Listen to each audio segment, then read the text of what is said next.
Le Vatican cherche aujourd'hui à jouer un rôle diplomatique et politique décisif dans le conflit ukrainien. Pietro Parolin, le secrétaire d'État du Saint-Siège, est venu en Ukraine pour distribuer de l'aide humanitaire et rencontrer le président Poroshenko. Euronews l'a rencontré pour une interview exclusive à Kiev. Votre Éminence, bienvenue sur Euronews. Vous êtes venu en Ukraine pour distribuer de l'aide et soutenir la population qui souffre à cause de ce conflit. Quelle est votre position vis-à-vis de cette guerre et envisagez-vous une solution politique?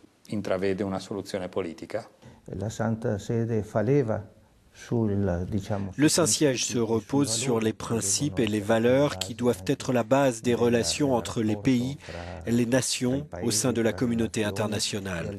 Il s'agit des principes du droit international et dans ce cas, cela concerne le respect de la légalité internationale sur le territoire et sur les frontières de l'Ukraine. Internazionale per quanto riguarda i territori e le frontiere dell'Ucraina. Cela concerne aussi la Crimée? Oui, cela concerne tout. Les accords de Minsk devraient être la clé car ils sont la base de ce cessez-le-feu difficile et dont la mise en application n'est pas du tout totale. Selon vous, est-ce que l'Ukraine devrait entreprendre des actions elle aussi?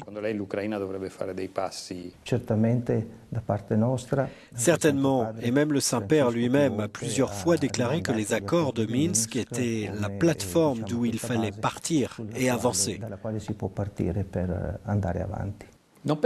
Pensez-vous que le fait que ces pays soient gangrénés par la corruption rende encore plus difficile la signature d'un accord honnête?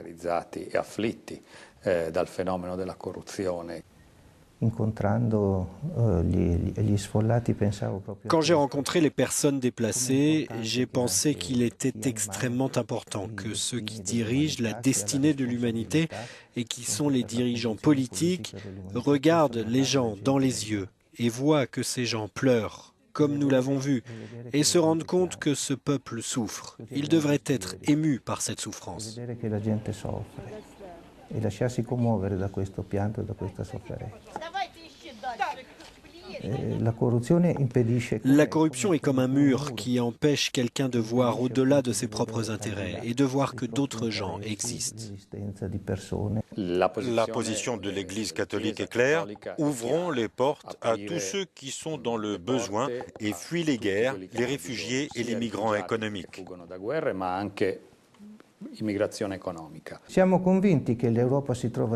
Nous savons tous que l'Europe se trouve face à un défi qui met à l'épreuve sa propre nature et sa cohésion.